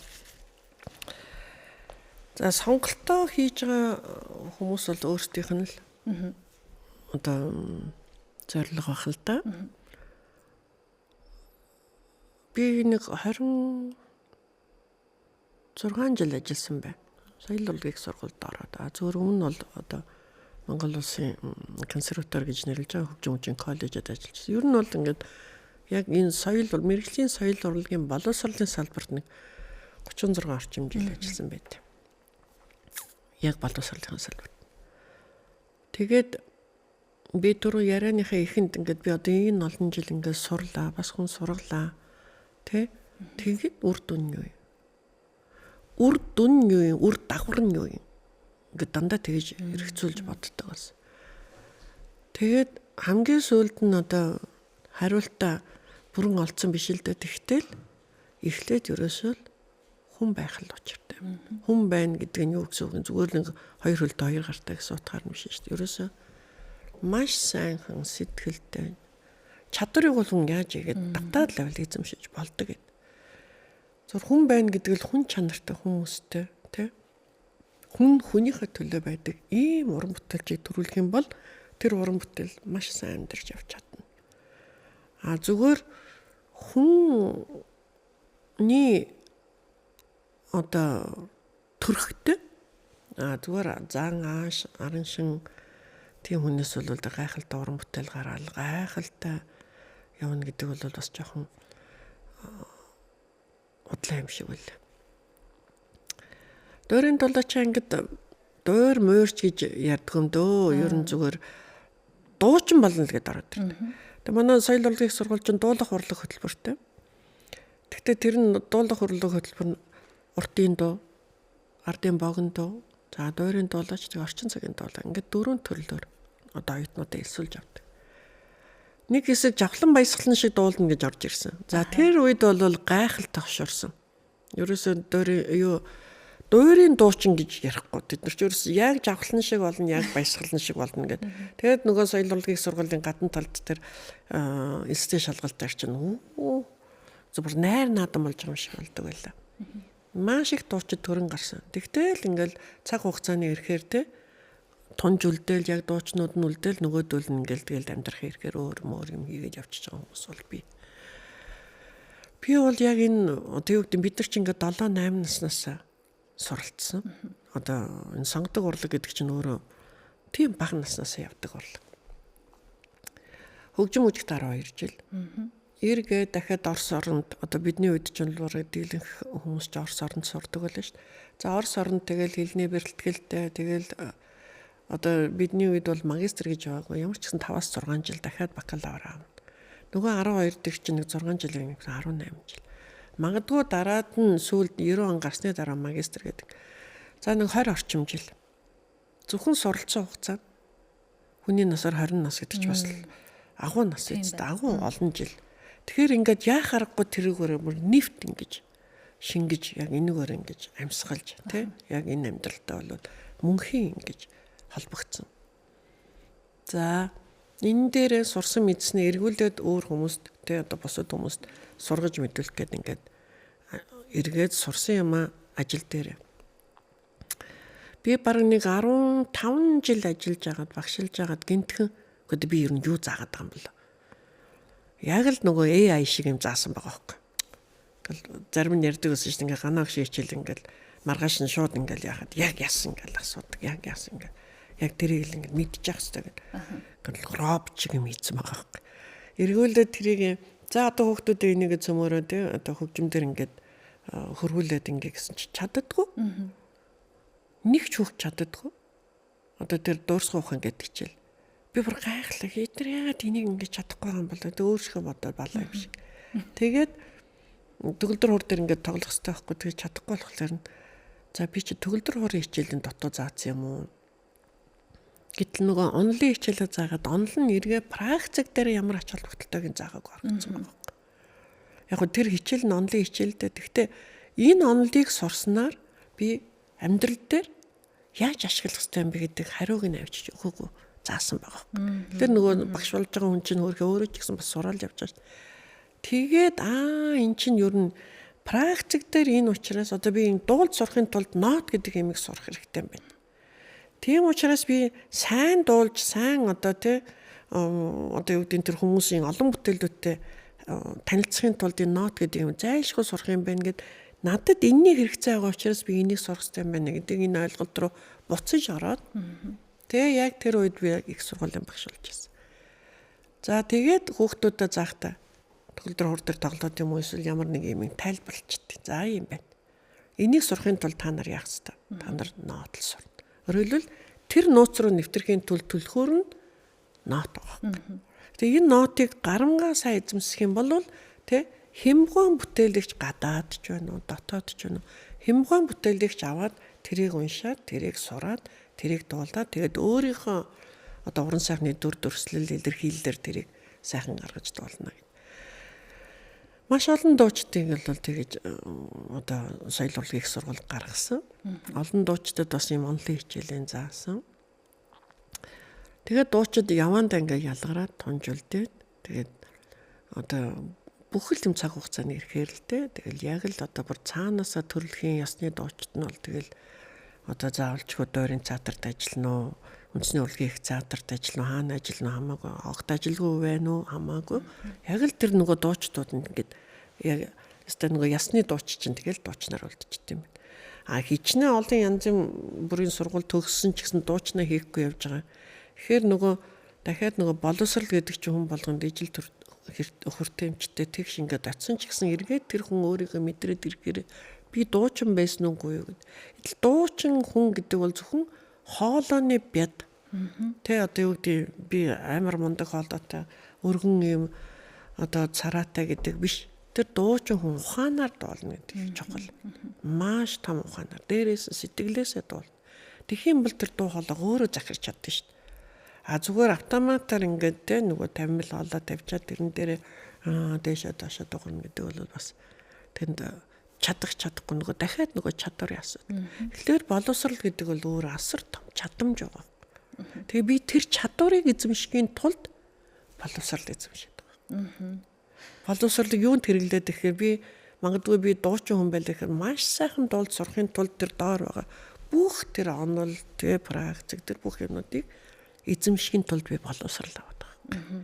Тэгжээж би чадвартай дуучиж гэдэг юм. Одоо бол яг хөө тэр одоо дуулаачаа ингээд элсдэг хүмүүсийн тоо бол бас нэлээд хумигдсан цөөрсөн.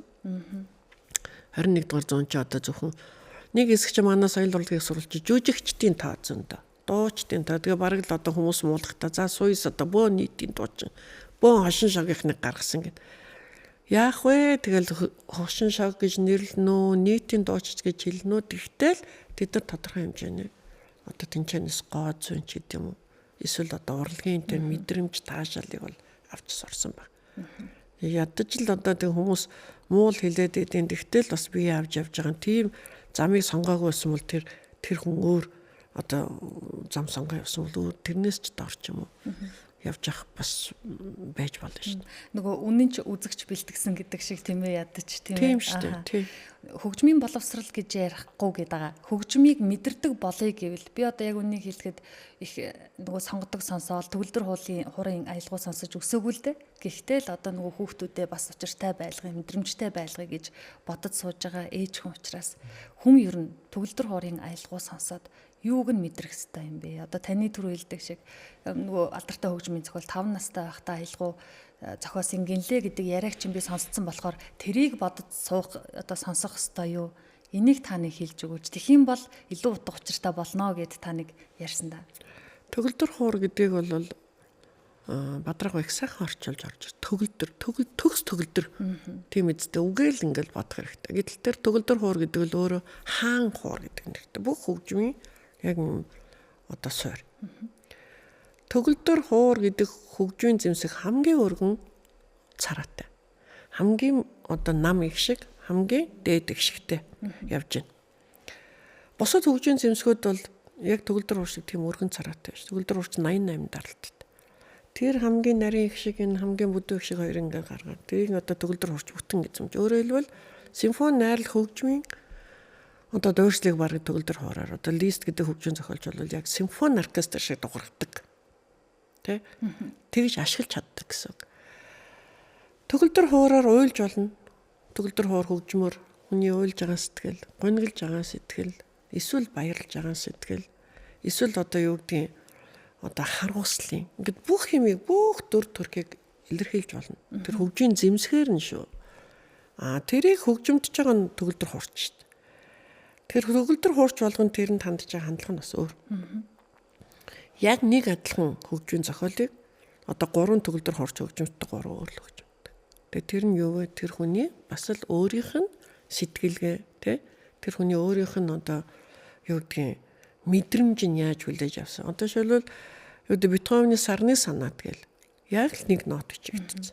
Гэтэ тэр сарны санаатыг одоо 3 төгөлдөр хуурч тоглохдоо мэдээж тэр нот бол ягштал байна. Ганцхан илэрхийллийн арга нь одоо нэг дүрслэл илэрхийлэх тэр уран сайхны илэрхийлэл нь өөр байж болно. Тэгэхээр тэр тухайн хүнийг чи заавал ингэж хөгжимд заавал ингэж дуул гэж бол бас хэлж боломгүй байна. Би одоо бас ингэж дэндүү удаан тогломоор ш. Тэгжээж энэ надад орж ирдэг гэж. Магадгүй зарим зүгээр жоохон хөнгөндөө явж. Тэр хүний л асуудал. Гэхдээ хөгжийн зохиолч бас стандарттай тэнцээ ийм химнэлэл ийм хурдаг тоглоор гэдээ өгсөн ба. Тэрийг одоо бүр учиргүй нэмэх гэж яах чи хасах олгоч болохгүй л дээ. Тэгтээ тэрнтэйгээ төстэй явна. Тэгэхээр яг төгөлдөр хуурын бүтээлийг одоо тэр хөгжмийн бүтээлийн сонсвол тэгнэ гэж. Одоо нөгөө ангаахын шинжлэх ухаанд бас энэ хөгжим бүтээлүүдийг бол ингэж шүү. Төгөлдөр хуураар хөгжимдсөн бүтээл бол хүний одоо зүрхний цохилт, элэгний үйл ажиллагаа. За тэгээд магадгүй төгөлдөр хуураар хөгжимж байгаа улсууд бол сандлынхаа 3-1 дээр хөвчлэн сууд юм л да ингээд бүтэн суудгүй. Тэгэхээр ингээд аяандаа ингээд нуруу тэгшгэн байх. Тэгээд зөв суух. Энд яг ингээд төгөлдөр хуурын одоо сургалт яг эхлэхэд л ингээд зөв суух гэлзэн суудлыг зөв суухаас эхэлдэг. хөлөө зөв тавих, гараа одоо тэ зөв байрлуулах, энэ сандал дээр зөв суухаас. Тэгэхээр энэ угаасаа ингээд бас хүний чинь нэг юм юунд оруулж байгаад байрлалд оруулж байгаа. Тэгэхээр энэ өөрөө бас тийм юунд нөлөөтэй байгаа. Ууц нуруу. Тэгээ тэр итгэл баг төгөлдөр хуурын бүтээлүүдийг өөрөө төгөлдөр хур хөгжимдөд ч юм уу эсвэл төгөлдөр хуурын бүтээлүүдийг энэ төр хөгжимдөд одоо саяны миний хэлээд байгаа тэр үйл ажиллагаануудад эерэг сайн нөлөө үзүүлнэ. Гэтэ тэрний цаана дахиад хэмнэл байгаад байгаа учраас хэмнэл чинь үндсэндээ юу байгаад байгаа байхгүй зүрхний цохилт шүү дээ. Хүний зүрх удаа цохин, хурдан цохин. Гэхдээ ямар үед хурдан цогт? Хурдан явсан үед эсвэл янз бүрийн тийм айхтар тэ нэг л тийм хурдтай цохлох тийм биш догтлох, сэтгэл хөдлөх яг тэгчид дүн эсвэл ойрхон хүчтэй амьсгаа авах ч гэдэм. Эсвэл их тайван байх ч гэдэм. Инхээр за төгөлдөр хуур бол тэгж одоо нөлөөлдөг байна. Чавхтас хөгжмөөр хөгжимцэн бүтээл. Чавхтас хөгжим чинь одоо аюул олон хөгжим зэмсэг орно шүү дээ. Чавхтсаар л хийсэн. Утсаар гэдэг үг бол бас тийм аятаа тохирохгүй байгаа. Утсан хөгжим гэхээр утас чинь одоо зүгээр л юм ойдаг утасч байж болно, энэ ч бас байж болж шүү дээ. Тэгэхээр чавхтас гэдэг бол ингээд нарийн ингээд татаад тэр хөглөгдсөн юмыг чавхтас гэнэ. За чавхтас хөгжим одоо хийлийн бүх төрөл. Одоо утас юу хийл, морин хийл юу ч гэдэг юм. За Монголын одоо хөгжин зэмсгүүдээс одоо морин хуур, хуучар гэл ингээл ятг, яочин ч гэсэн их хуурч гэсэн чавхтас. Тэгээ чавхтас хөгжин зэмсэг бол хүний энэ сэтгэлийн одоо сэтгэл зүйд их нөлөөлнө гэж байгаа. За тэгээд одоо яа тийм бөөрийн үйл ажиллагаанд энэ гээд ингээд уушгинд энэ одоо тэр үлээвэр хөгжийн бүтээлүүд чинь амьсгаатай энэ төр холбоотой учраас бас ингээд уушгинд нөлөөтэй. Ингээд одоо ангаахын шинжлэх ухаан юу хийж эхэлж байгаа гэхэлэр нөгөө одоо ингээд хамтарсан юм судалгаанууд хийгдээд ирж. Тэгэхээр тийм одоо хөгжим зориулсан бүтээлийг тэр хөгжимд одоо тэр эрхтэнд зориулж тоглоул энд тэр энийг сайжруулахад ингээд бүр одоо ингээд тусгайл бүр нарийн заагаад ингээд ороод ирсэн. Тэгэхээр өөрөөр хэлбэл тэр эрхтнийг ажилуулах сэтлийг бий болох гээд. Жишээлбэл одоо элэгний үйл ажиллагаач үндсэндээ бол цусны үйл ажиллагаач цус боловсруулдаг хэрэгтэй. Тэгэхээр тэр цусыг сайн боловсруулж гаргахын тулд тэрий чинь одоо хариуцаад байгаа одоо нэг гол юм бол судс байгаа байхгүй. Судсаар ч л цусгүй шүү дээ. Тэгэхээр тэр нөгөө нэг төггүй саадгүй тэр судсаар ингээд цус урсахын тулд тэр хөдөлгөөнийг мөнхийн хөдөлгөөн энэ чинь хүний мөнхийн хөдөлгөөн ч одоо тэр цус гэдэг эрхтэн чи тэр судлаар ингээд мөнхөд гүйж явах хэрэгтэй. Тэр зогсох юм бол тэгэл баларх гэдэг шүү дээ. Энд тэнтэй хаагдл үсгээд. За тэгэхээр тэр мөнхийн хөдөлгөөн дээр одоо ямар хурцтай юу эсвэл юу. За тэгээд тэрэн дээр дандаа юм химнэлттэй ялангуяа юм цонхуурч юм хөгжин зэмсгүүдийн бүтээлүүд маш сайн нөлөөлт юм л. Тэгээ одоо тэр хамгийн энгийн жишээ татъя. Түргэн хоолны газрууд. Түргэн хоолны хилээд ш түргэн хоолоо идээд гараал гэсэн санаа.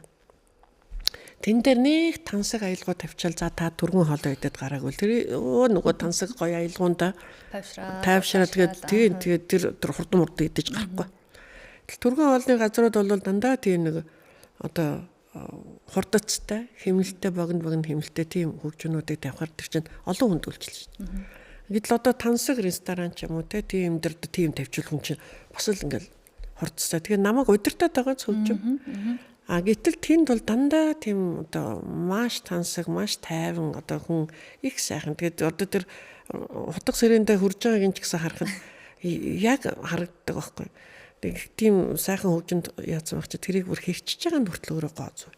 Гоо сайхны таашаал. Ингэж идэл. Нөгөө түргэн хоолойч заа хаар тий. Одоо ингээд та нар ингээд ярихаар хүн нөгөө хүн хэлэхээс наашгүй гэдэг шиг. Тэг хүн ингээд анзаардаг болоод эхэлдэг байхгүй. Нэр нь тийм шүү. Нэр нь л одоо би чинь тий одоо магадгүй дэлгүүрт маш тийм сайхан аялгаутай одоо дэлгүүрт ороод хизээш авахгүй хувцас худалдаа тавьсан байдаг. Би одоо юу бодож энийг авсан юм бол. Тэгэд яасан нөгөө хөгжим нөлөөлсөн. Тэнд ингээ харахаар нэрээ энэ би яагаад энийг авч болохгүй? Би яагаад энийг өмсч болохгүй? Тэр хөгжмийн нөгөө вариац шүү дээ. Тэр тансаг аялгау одоо тий хөгжмийн сэтгэл хөдлөлийг бий болгоцсон. Тэгээд өөртөө яагаад ер нь хүн өөрийгөө хязгаарч битээ голж. Тэгээ тэрээс гоё шүү. Тэрээс тийм шүү. Та тэрнээс гоё. Гэхдээ яагаад заавал нэг өөр хүнтэй өөрийгөө харьцуулчвал би одоо тийм тэр тийм. Гэхдээ тэрний төлөө л амьдрал да. Хүн өөрөө аз жаргалаа хайсаар гол төлөний амьдралч дуусна шүү дээ. Хүн өөрийнхөө сайн сайхны төлөө бүх юм хийж байгаа шүү дээ. Тэрнээс хүнийг ингээл магтчаал өөрийгөө муулаад ингээл тий. Өөрөө л бас тэгтээ дөрөв хангалттай муулж байгаа. Бүх хүмүүс чамаа ингээ муулж илээ шүү дээ. Гэхдээ тэгээ өөртөө ядаж би чинь тий одоо тийм Орсын кино байдаг шүү дээ. Ясамаа баяжл нэврэлэг ажиллана. Яагаад өөрийгөө тэгж хэлж болохгүй? Яагаад өөртөө урам өгж болохгүй гэж. Тэгжээж ин чи би өөрийгөө сэргээж өөрийгөө босгохгүй хин намайг дандаа муулдаад байгаа юм чинь. Хүний одоо нүдэн тэгж өвтөд байгаа юм чинь. Тэгэхээр хүн өөртөө хайртай бай, өөрийгөө мэдэр, өөртөө урам хайрлаж, өөрийгөө хайрл. Тэгэл өөрийгөө сайн хайрлаж, өөрийгөө мэдэрсэн хүн бусдад тэр хайраа өгж, тэр мэдрэмжийг өгж, тэг бусдтай юм сайхан явна гэж ойлгодог шин. Бид хоёрын яриа нэлээд цаг явсан байна. Гэхдээ нэг юм асуумаар ярилцмаар санагдаад сая сүүлд би нэг сэтгэл судлаачтай ярилцчихсэн. Тэгээд хүүхэд нь аутизмтай төрөөд хэлд орохгүй байсан юм байж. Тэгэл ээж хүн сэтгэл судлаач одоо юунд явах уу гэж сэтгэлээ тайвшруулах гэж байгаа. Дуун бясалгал гэж юм олж мэдчихэ. Тэгээ дуун бясалгалд очиод хэлд ороогүй ярьж чаддгүй хүүхэдтэй дуулгаал исэн гин. Тэгтэл хүүхэд нь хэлд ороогүй ярьж сураагүй байж дуу дуулсан гэхээр нь за үнэхээр бас те дуу хөгжим аялгау гэдэг хүний сэтгэл зүрх тархинд хүүхдэд яаж нөлөөлж байгааг нь үнэхээр мэдэгдэж агуу байна гэд өөрийнхөө амьдралын туршлагаас ингээд ярилцж байгаа нь бас таалагдчихсэн. Тэгэхээр та бас одоо нэг ажлаар Солонгос руу явах гэж байгааг энэ хөгжим аутизмыг хослуулж бас одоо аутизмыг чи өвчин биш эмгэг гэдэг байгаа шүү дээ тийм ээ. Энэ тухайн нэг товчхон тайлбарлаад тэгээд өнөөдрийн ярилцлага дуусгая. 21-р зуунд хамгийн харамсалтай нь аутизм даун гэдэг одоо хуучин бол яг байж исэн даалт хэлбэрт байсан юм уу? Одоо бас энийг ингээд судлах хэрэгтэй болоо явж байгаа байхгүй. Тэгээд одоо тоо нэгсээд байгаа. Ганцхан Монголд биш л дээ дэлхийд. Тэгэхээр энэ одоо эргээл дахиад энэ юунаас вэ? Яагаад энэ хүүхдүүдийн тоо нэгсээд байна? Тэ? Одоо статистик мэдээ харахад ингээд өсөд байгаа байхгүй. Өсөд. Ерөөс дэлхийд өсөж байна. Юунаас болов гэдэг дахиад уг учрыг олох хэрэгтэй. Манайхан айсанд одоо дарчаад байгаа байхгүй. За танаа хүүхд чинь даунтай юм байна. Танаа хүүхд чинь аутизм юу яриад байгаа. Яагаад миний хүүхд яасан ийсэн тэгэл ингээ боо стресс болол одоо энэ чинээс яаж гарах вэ? Тэгэл өөрийгөө ч стресс төлөөл одоо би яасан заяагүй амтан миний төрсөн хүүхэд юу өгүүлдэ үгүй. Одоо сүүлд гарч байгаа одоо янз янз одоо тэгэл яг энэ лөө чиглээд эцэг эхчүүд хүүхэд нь магадгүй тэгээд төрсэн болвол судалж эхлэх байгаа байхгүй. Тэгэхээр заавалчгүй өвдөд ирснийхэн дараа судалж байгаа юм. Ер нь одоо тэг ямар учиртай юм бэ? Учрыг нь олох. Дээрээс нь яг тиймээр өвдсөн хүүхдүүд одоо эцэг эхчүүд одоо тэр амьдралыг их илүү ойлгож эхлэх байгаа. Ядвал яг нөгөө түрүүний миний хэлснээр өөрийнхөө амьдралаар дамжаад ис суучаас. Гэтэл одоо өөрийнх нь амьдралаар тэр дамжааг байхад тэр хүний хүүхдүүдэд хандж байгаа хандлага гайхамшигтай харгас. Маш муухай. Харж байгаа харц марцсан тий. Яах вэ одоо нөгөө даун ч нөгөө дандаа ижил царайтай. Тэгээ явж байгаа. Тэгээ эн чинь бол нөгөө тархины үйл ажиллагааны саажилт одоо тий жоохон нэг юм эмгэг гэд яриад байсан. Одоо харин бас арай өөр талаас нь тайлбарладаг болсон байл тий. Тэгээ тэр хүүхдүүдийн яг энэ урлагаар хөгжмөөр ингэж хөгжүүлэх юм бол харин зүгээр энгийн хүмүүсээс илүү гайхамшигтай тийм үр дүнг гаргаад үр дүнг шүү. 9 сарын 14-нд сая өнгөрсөн 9 сарын 14-нд бид нар энэ Солонгосын Жай арт гээд яг энэ даунтай хүүхдүүдийн одоо тоглолтыг Монгол улсад авчирч зохион байгуулсан. 2 төгөлдөр хуурын хүүхэд тэгээд 2 одоо цохор хөгжин хүүхэд 1 үлээвэр хөгжин хүүхэд. Сонголт нь бас их сонин. За өөр хүмүүс бол за яг хөө ийм хүүхдэд тоглож өндөж бодоод би дахиад нөгөө хөгжин зэмсэгтэйг холбож ойлгож байгаа байхгүй. Төгөлдөр хурагч даралтад хөгжин зэмсэг бас л хэмнэлтэй. Нэг охин нь бол ерөөсө бөмбөр тоглодог. Нөгөө хүү бол одоо тэр маримба гэж нэг одоо модон царгилтай том царгил дээр тоглодог. Нөгөөх нь болохоор кларнет тоглодог. Ийм 5 хүүхэд. Маш мундаг хөгжимдж байна. Зүгээр тэд нар бол өвчтэй гэж хэлж болохгүй шүү дээ. Манайхан ч одоо зүгээр өвчтэй л гэдэг. Тэд нар тэгвэл эрүүл биднээс илүү. бүр эрүүл биднээс илүү. Тэгээ бид нар тэгвэл эрүүл байгаа тэд нар шиг юм яагаад хийгээгүй. Ингээл харьцуулт хийх хэрэгтэй. Гэтэл тэд нарыг яг тэр сонгож авж байгаа бүтээл, тэднэрт одоо хандж байгаа хандлага, тэр хөгжийн зэмсүүдийг яг чухалчлан сонгож авсан дахиад нөгөө хөгжийн зэмсүүдийн хэмнэл эргээд хүнд яаж нөлөөлдөг юм бэ гэдэг. Тэгээ тэднийг бол асар мундаг түвшинд хөгжүүлсэн.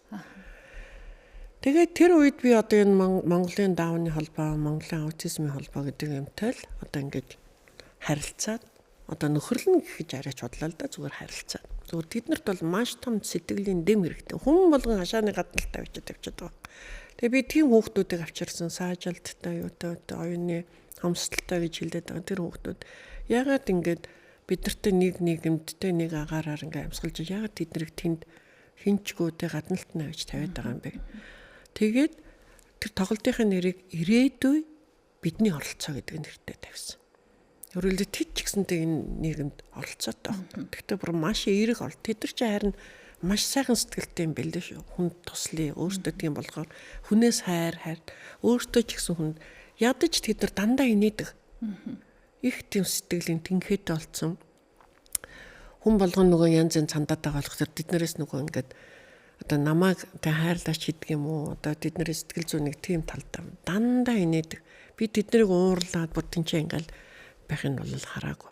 Тэгээ тэрний ардалт бол эцэгхийн одоо оролцоо бол асар ихтэй. Тэгээ одоо бид нар 11 сард Солонгос улсад бас яг тэр хүүхдүүдтэй хамтарсан тоглолт хийх гэдэг одоо явж байна. Тэгтээ Дөрөвжгийн Эрдмийн театрын үлээр хөгжимчдийг авч явж байгаа. Тэгээ үлээр хөгжимчд гэхээр дахиад нөгөө амьсгааны урлаг.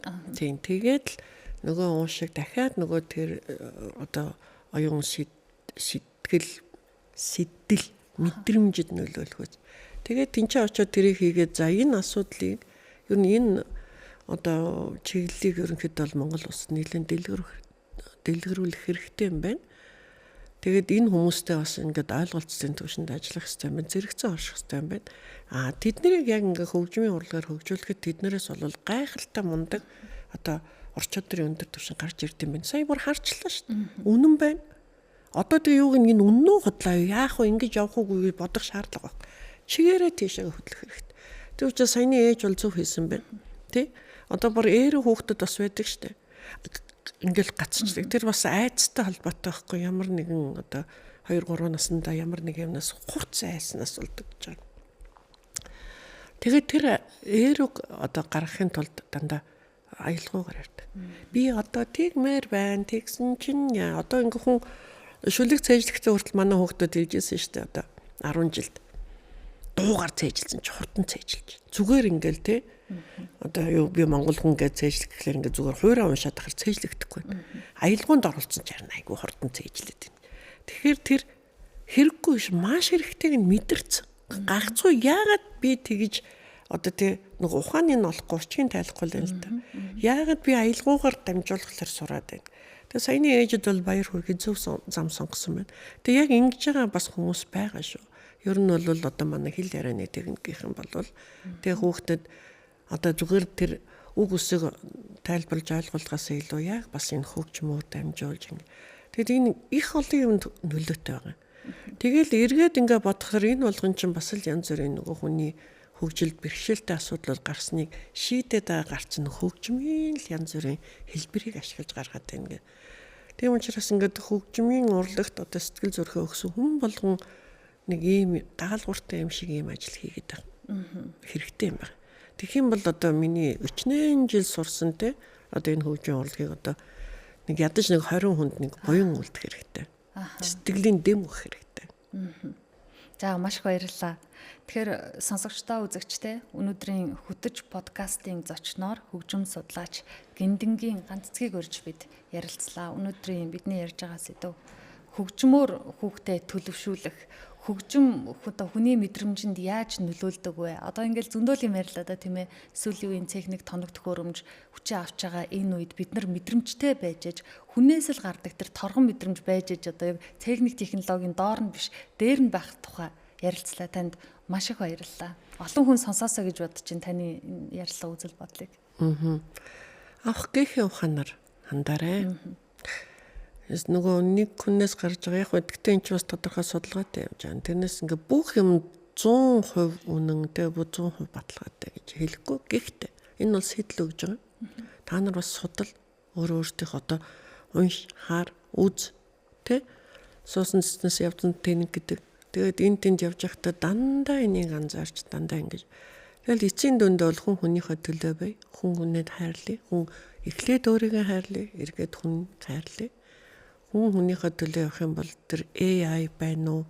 Хиймэл оюун ухаан тэр чи яриад штэ хиймэл оюун ухаан. Бурхан тэр одоо хүний ярьж байгаа үг нь ч гэсэн бас нэг тийм зүрхэнд ойрхон биш шүү дээ. Би харин хиймэл оюун ухаан гэдэг хиймэл. Зүгээр энийг хүн төрлөختөө өөрөө бүтээсэн шүү дээ. Өөрөөсөө л AI бүтээсэн шүү дээ.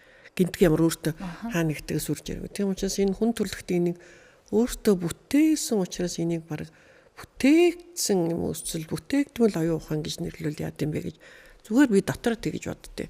Тэгээ одоо нөгөө төрийн хэлний зөвлөл төр бол хиймэл оюун ухаан гэд яцал баталцал юм байл л да. Тэгтээ хиймэл гэдэг бол мэдээж хүний сэтгэл гэсэн үг биш л да. Гэхдээ бид бүтээсэн шүү дээ. Тэгэхээр энэ би бол нэг бүтээгдмэл оюун ухаан гэж нэрлүүл яа гэм болоо гэсэн энэ бол зүгээр одоо судлаачийн үзэл байлаа.